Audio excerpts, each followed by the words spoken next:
এই সমাজ মাধ্যমের সাহায্যে সমস্ত সনাতনীদের দলমত নির্বিশেষে সমস্ত সনাতনীদের এই মহতী অনুষ্ঠানে উপস্থিত থাকার সাদর আমন্ত্রণ জানাচ্ছি। জয় শ্রীরাম। জয় শ্রীরাম।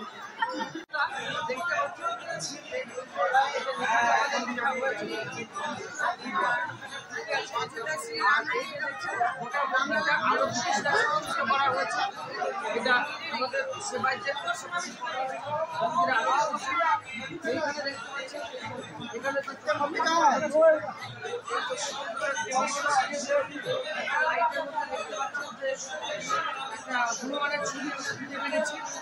হনুমানের ছবি তুলতে পেরেছি ঠিক আছে। পাশাপাশি দেখতে পাচ্ছেন এই যে মন্দিরটাকে লাইট দিয়ে সাজানো হচ্ছে সুন্দরভাবে, গোটা মন্দির আলোক সজ্জায় সজ্জিত, গোটা মন্দির একদম আলোক সজ্জায় সজ্জিত এবং সারা মানুষের দেখতে পাচ্ছি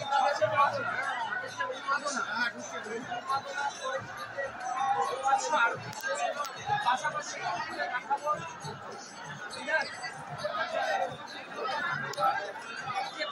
ভিআইপি রোডটা আপনারা দেখতে পাচ্ছেন যে এই যে লাইটটা সাজানো হয়েছে একদম পুরো রাস্তাটা সাজানো হয়েছে একদম এখান থেকে সাগর মোড় অবধি, হ্যাঁ দেখতে পাচ্ছেন সাজানো হয়েছে। পাশাপাশি এই যে আরেকজন হোটেল বা নিজস্ব বাড়িতে তারা নিজেদের মতন করে সাজাচ্ছে।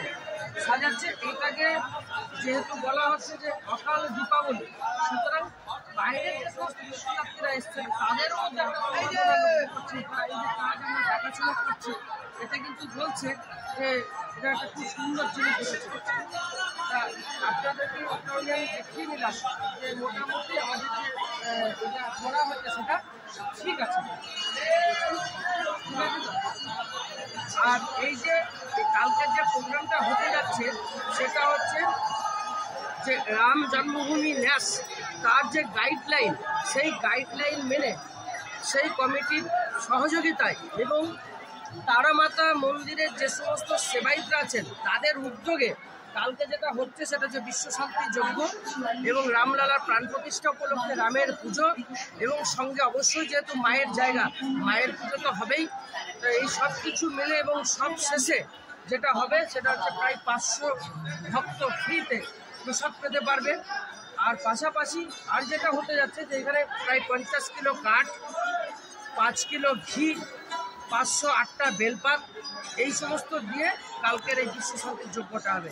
তাই আমি এই সমাজ মাধ্যমের সাহায্যে সমস্ত সনাতনীদের দলমত নির্বিশেষে সমস্ত সনাতনীদের এই মহতী অনুষ্ঠানে উপস্থিত থাকার সাদর আমন্ত্রণ জানাচ্ছি।